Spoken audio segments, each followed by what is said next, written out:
안녕하세요. 저는 박영욱 올해 74입니다. 남편을 떠나보내고 홀로 지내던 저는 자식들의 권유로 고급 실버타운에 입주했습니다. 처음엔 웃음과 설렘이 있었지만 시간이 흐르며 그곳은 제 자유를 빼앗는 감옥으로 변했습니다. 오늘 저는 그곳에서 겪었던 모든 일, 그리고 어떻게 제 삶을 되찾았는지를 이야기하려 합니다. 손자의 졸업식 날 아침 나는 평소보다 일찍 눈을 떴습니다. 거울 앞에 앉아 희끗희끗한 머리를 빗으며 마음속으로 다짐했습니다. 오늘은 꼭 예쁘게 하고 가야지. 손자가 무대 위에서 상장을 받는 모습을 직접 봐야 하니까. 전날 밤에 사온 꽃다발은 방 한쪽에 놓여 있었습니다. 붉은 장미와 노란 백합이 어우러져 참 고왔습니다. 오랜만에 느끼는 설렘이었습니다. 하지만 현관을 나서기도 전에 전화가 울렸습니다. 관리실 직원의 차갑고 단호한 목소리가 들려왔습니다. 어르신, 오늘 외출은 불가능합니다. 규정상 졸업식처럼 저녁에 끝나는 행사는 허용되지 않습니다. 순간 귀를 의심했습니다. 내가 잘못 들은 건가 싶어 되물었지만 대답은 같았습니다. 야간 외출은 절대 불가합니다. 나는 멍하니 꽃다발을 바라보았습니다.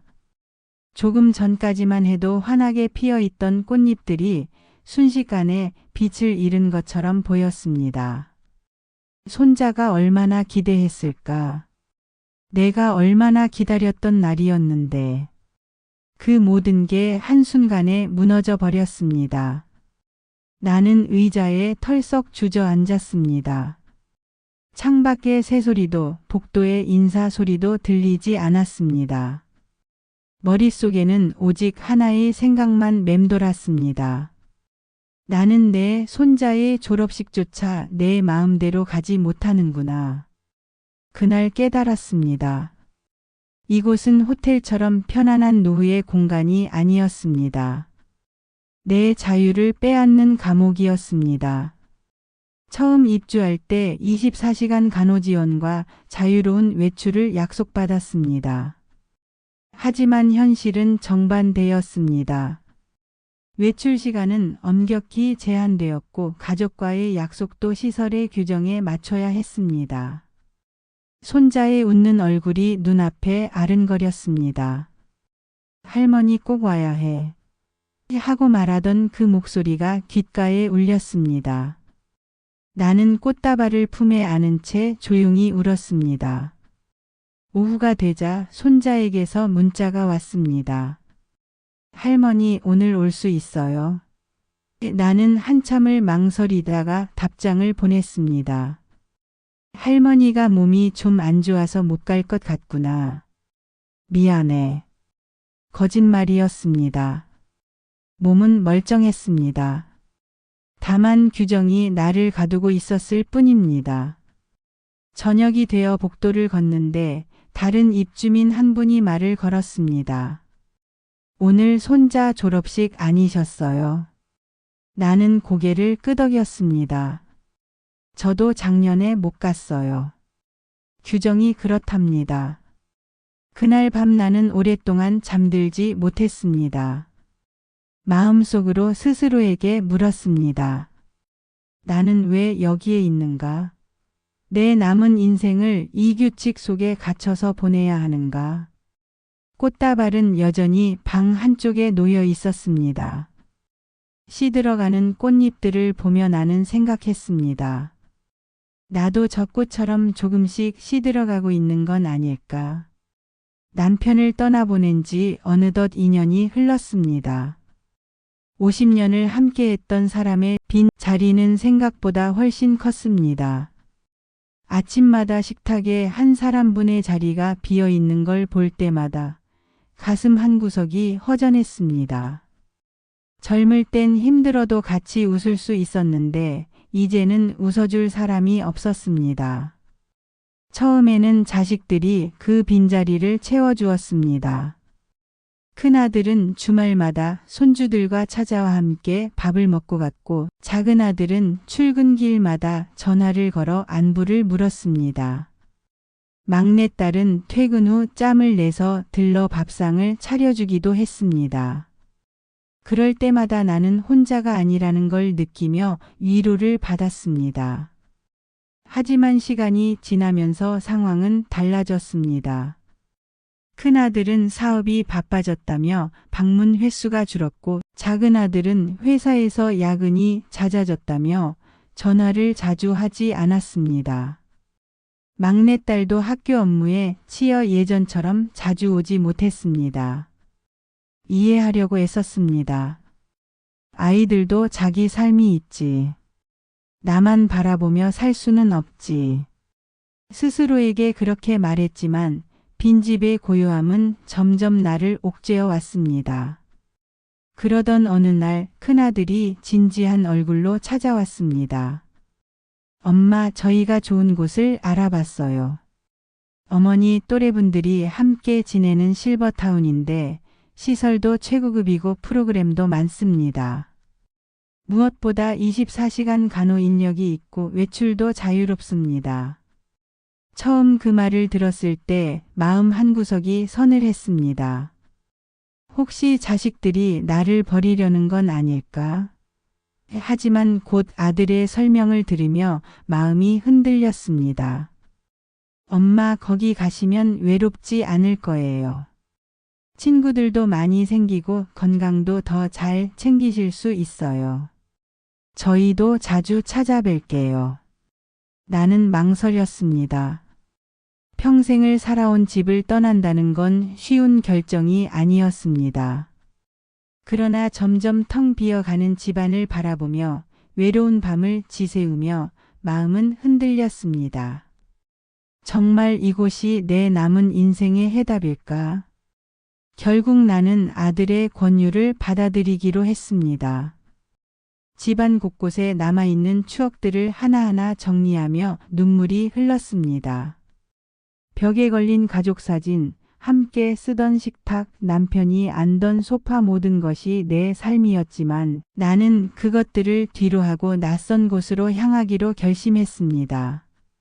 짐을 싸는 마지막 순간 거울 속에 내가 낯설게 보였습니다. 이제 나는 어디로 가는 걸까?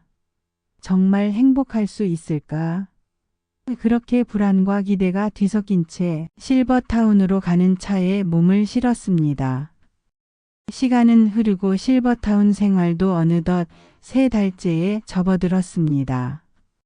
처음에는 모든 것이 완벽했습니다. 깨끗한 방, 다양한 프로그램, 친절한 직원들. 하지만 작은 균열은 생각보다 빨리 나타났습니다. 처음 눈치챈 건 식당에서였습니다. 어느 날 점심 미역국이 나왔는데 국물은 싱겁고 고기는 질겼습니다. 원래는 늘 정갈하고 맛있던 음식이었는데 그날따라 형편없었습니다. 오늘은 좀 이상하네. 순자 할머니가 중얼거렸습니다. 처음엔 대수롭지 않게 넘겼습니다. 사람 일이니까 가끔은 이럴 수도 있겠지. 하지만 그날 이후 음식의 질은 조금씩 나빠졌습니다. 반찬은 단출해졌고 국은 밍밍해졌습니다. 다른 어르신들도 수군거렸습니다. 요즘 밥이 왜 이래요? 처음엔 정말 맛있었는데. 그러게 말이야. 돈은 그대로인데 음식은 점점 부실해지네. 프로그램도 예전 같지 않았습니다. 요가 강사가 갑자기 개인 사정으로 빠진다며 수업이 취소되곤 했습니다. 대체 프로그램도 없었습니다. 오늘도 취소라고요? 그럼 우리는 뭐 합니까?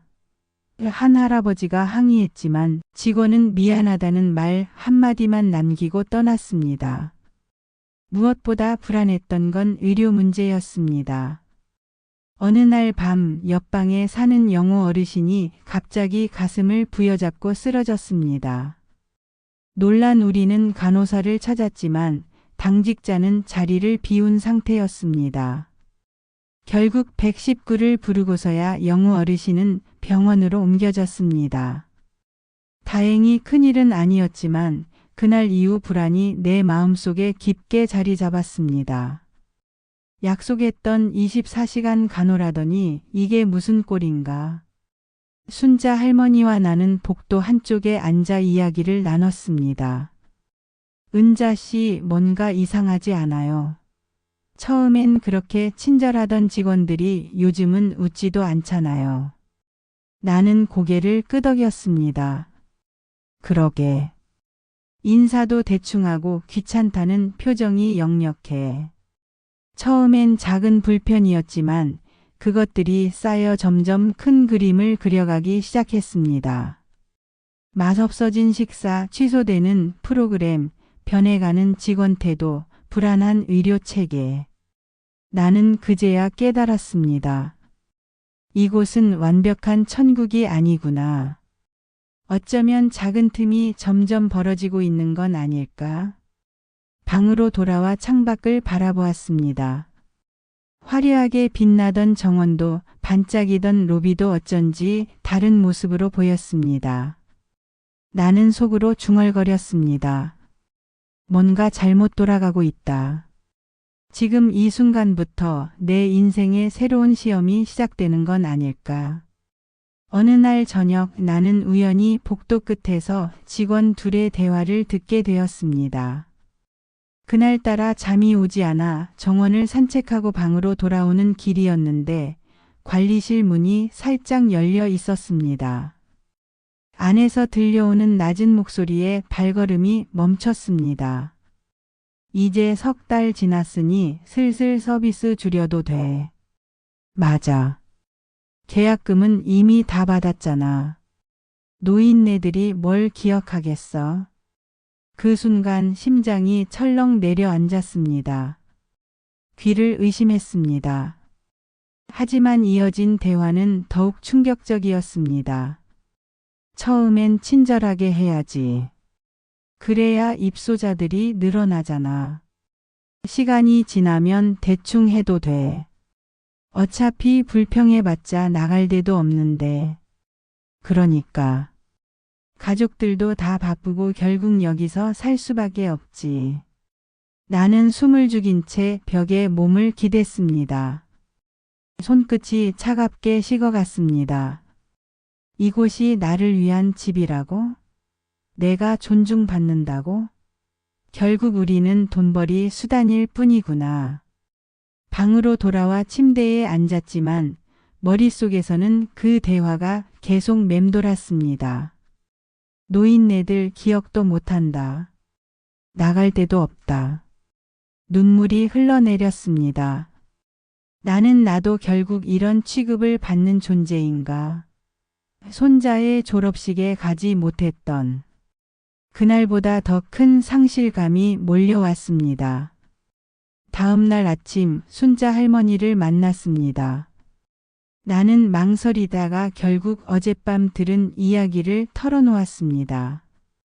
순자 씨, 직원들이 뭐라고 했는지 알아요. 이제 서비스 줄여도 된다더군요. 우린 기억도 못할 거라면서. 순자 할머니는 크게 놀라며 한동안 말을 잇지 못했습니다. 그게 사실이라면 우리가 속은 거네요.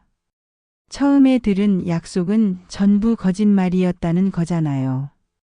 우리는 서로를 바라보며 깊은 한숨을 내쉬었습니다. 순간 내가 믿어왔던 모든 게 무너져 내리는 듯 했습니다. 24시간 간호, 자유로운 외출, 고급스러운 프로그램. 그 모든 게 처음 몇 달을 위한 미끼에 불과했던 걸까? 저녁 식사 자리에서도 불안한 마음을 감출 수 없었습니다. 직원들의 표정 하나하나가 의심스러웠습니다. 따뜻하던 미소가 이제는 가식으로 보였고 사소한 말투마저 날카롭게 느껴졌습니다. 옆에 앉은 한 할아버지가 중얼거렸습니다. 왜 이렇게 다 변했을까? 처음엔 정말 좋았는데 나는 대답하지 못했습니다. 그저 고개만 끄덕였습니다. 그날 밤 일기장에 이렇게 적었습니다. 나는 감옥에 있다. 하지만 더 무서운 건 이 감옥이 웃는 얼굴을 하고 있다는 사실이다. 시간이 흐르면서 가장 두려웠던 일이 현실이 되었습니다. 가족들의 발걸음이 점점 뜸해졌습니다. 처음 입주했을 때는 일주일에 한 번씩 찾아오던 자식들이 있었습니다. 손주들도 함께 와서 정원을 뛰어다니며 웃음을 주곤 했죠. 나는 그 모습을 보며 그래, 이 선택이 옳았구나 하고 안심했습니다. 하지만 어느 순간부터 그 약속은 지켜지지 않았습니다. 전화기 너머로 큰아들이 말했습니다. 엄마, 이번 주는 회사 일이 너무 많아요. 다음에 꼭 갈게요. 작은 아들은 아이들 학원 일정을 이유로 들었습니다. 엄마, 요즘 정신이 하나도 없어요. 조금만 기다려주세요. 막내딸도 바쁘다며 한숨 섞인 목소리를 남겼습니다. 엄마, 미안해요. 이번 달은 도저히 시간을 낼 수가 없네요. 전화를 끊고 나면 방 안은 유난히 조용했습니다. 손에 쥔 수화기마저 차갑게 느껴졌습니다. 정말 바빠서일까 아니면 나를 잊은 걸까? 의심이 고개를 들 때마다 눈물이 솟구쳤습니다. 외로움을 달래려 나는 프로그램에 더 열심히 참여하려 했습니다. 하지만 거기서도 갈등이 생겼습니다. 어느 날 순자 할머니와 함께 운동실에 들어갔을 때였습니다. 우리 나이에 맞게 천천히 페달을 밟고 있었는데 한 할아버지가 다가와 말했습니다. 아니, 그렇게 느리게 하면 어떡합니까? 다른 사람들도 써야 하는데. 순간 얼굴이 붉어졌습니다. 억울했지만 꾹 참으며 대답했습니다. 곧 끝낼게요. 잠시만 양보해 주세요. 그러자 옆에 있던 한 할머니가 날카롭게 말했습니다. 이래서 같이 쓰기 힘들다니까. 이런 분들은 시간 정해놓고 써야 해요.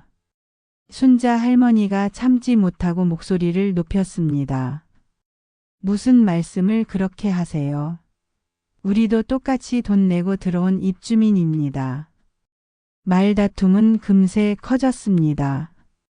운동실 안의 공기는 싸늘해졌고 주변 사람들마저 눈을 흘기며 우리를 밀어냈습니다.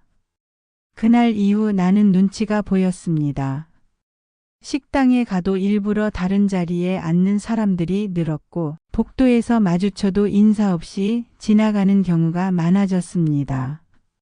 심지어 한 할머니는 내 앞에서 대놓고 말했습니다. 두 분 때문에 분위기가 엉망이 됐어요. 나는 가슴이 철렁 내려앉았습니다. 내가 뭘 그렇게 잘못했단 말인가. 밤마다 침대에 누우면 마음속에 같은 질문이 맴돌았습니다. 가족에게도 외면당하고 이곳 사람들에게도 버림받는다면 나는 이제 어디에 설 수 있는 걸까? 순자 할머니가 내 손을 꼭 잡으며 말했습니다. 은자 씨, 너무 마음 쓰지 마세요. 우리 둘이라도 버텨봅시다. 그 말에 눈물이 터져 나왔습니다. 하지만 속으로는 알았습니다. 이곳에서 나는 점점 더 고립되어 가고 있다는 사실을. 끝없는 고립 속에서 나는 어느 날 더 이상 이렇게는 살 수 없다고 결심했습니다. 그날 밤 순자 할머니가 내 방에 찾아왔습니다. 창가에 앉아있던 나는 고개를 들어 그녀를 바라보았습니다. 은자 씨, 우리 여기서 그냥 이렇게 늙어갈 건가요? 그 말이 내 가슴을 파고들었습니다. 순간 나는 단호하게 대답했습니다. 아니요. 우린 아직 살아있잖아요. 우리 인생의 주인은 우리예요. 이제는 뭔가 해야 해요. 그날부터 우리는 모든 걸 기록하기 시작했습니다. 처음엔 막막했습니다. 어디서부터 어떻게 시작해야 할지 알 수 없었으니까요. 하지만 종이와 펜을 꺼내어 하나하나 써 내려갔습니다. 처음엔 음식이 맛있었는데 점점 부실해졌다. 요가 수업은 한 달에 3번 취소되었다. 119를 불러야 했던 의료 공백 사건. 하나씩 적다 보니 목록은 길어졌습니다. 우리는 증거도 모았습니다. 휴대폰으로 사진을 찍었고 직원들의 불친절한 태도를 녹음했습니다. 몇몇 입주민들에게 우리의 계획을 조심스럽게 이야기했을 때 놀랍게도 동의해 주었습니다. 맞아요. 저도 불만이 많았어요. 할머니들 꼭 힘내세요. 그들의 지지를 받으며 우리는 연명 서명까지 받았습니다. 작은 종이에 적힌 이름들은 우리의 외로운 싸움에 든든한 동지가 되어 주었습니다. 드디어 그날 모든 자료를 들고 관리사무소를 찾아갔습니다. 문을 열고 들어서는 순간 손이 떨렸습니다. 하지만 나는 두려움을 억누르며 목소리를 높였습니다. 우리는 계약 해지를 원합니다. 처음 약속한 조건은 모두 지켜지지 않았습니다. 관리자는 당황한 얼굴로 우리를 바라보았습니다. 어르신, 무슨 말씀을 그렇게 하십니까? 저희는 최선을 다하고 있습니다. 나는 준비해 온 서류를 탁자 위에 펼쳐 놓았습니다. 사진, 녹취록, 연명, 서명. 이게 최선입니까? 음식은 부실했고 프로그램은 취소됐고 의료 서비스는 공백이 있었습니다. 증거가 모두 여기에 있습니다.